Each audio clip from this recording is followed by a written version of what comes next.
l'orthophoniste, c'est un professionnel de la santé qui est spécialiste de la communication humaine et de ses différents troubles.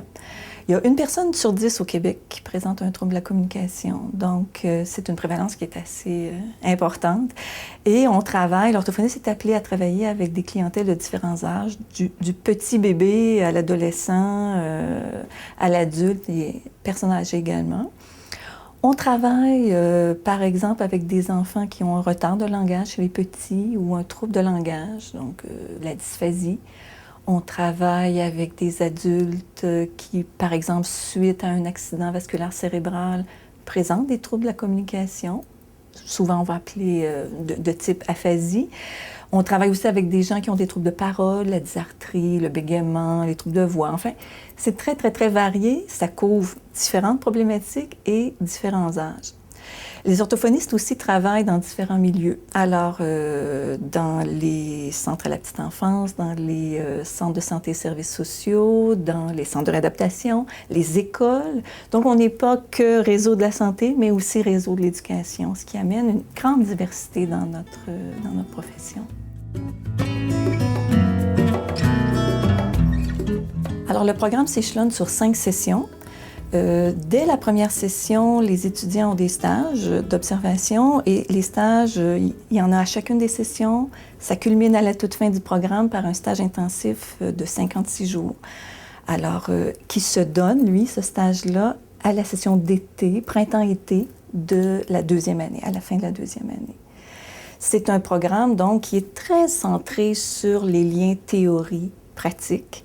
Ce qu'on fait, bien sûr, à l'intérieur des cours, il y a beaucoup de cours magistraux, évidemment, mais il y a aussi des cours plus pratiques où on utilise des approches pédagogiques comme la méthode des cas ou comme l'apprentissage par problème pour toujours faire ce lien théorie-pratique qui est très, très important à l'intérieur de notre programme et qui se prolonge, si on peut dire, à l'intérieur des stages. Les orthophonistes ont cette chance-là. Il y a beaucoup d'emplois encore en orthophonie au Québec. En fait, il y a encore une pénurie d'orthophonistes au Québec.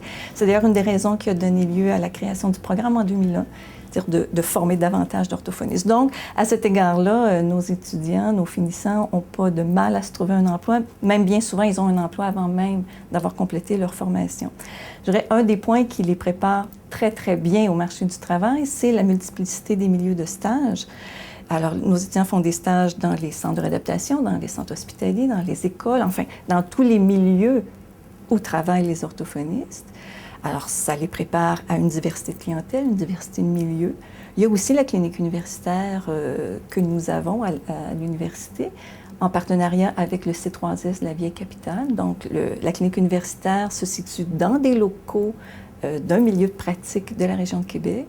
Alors, expose aussi très, très bien les étudiants à la pratique clinique et à la diversité des clientèles qu'on trouve dans les milieux de pratique en orthophonie au Québec.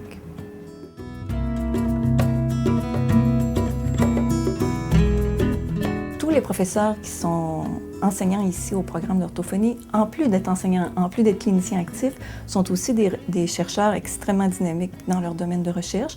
Tous les professeurs du programme sont insérés dans les centres de recherche de la région de Québec.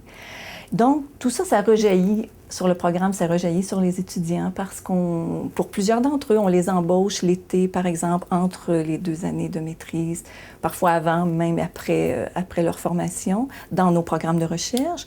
Il y a aussi l'essai. Les étudiants réalisent un essai pendant leur formation sous la direction d'un des professeurs du programme et à travers cet exercice-là, se familiarisent avec la recherche, développent des compétences en recherche qui vont être variables selon leur formation initiale, la formation du bac qui les a amenés à la maîtrise avec nous, mais chacun très certainement en tire profit, un profit très bénéfique, non seulement pour lui-même, mais aussi pour la profession qu'il va exercer par la suite.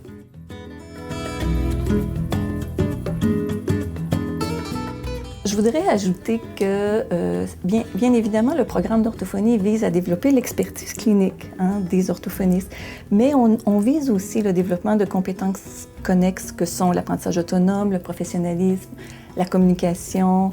Et les étudiants sont mis en contexte, en situation clinique pour développer aussi ces compétences-là.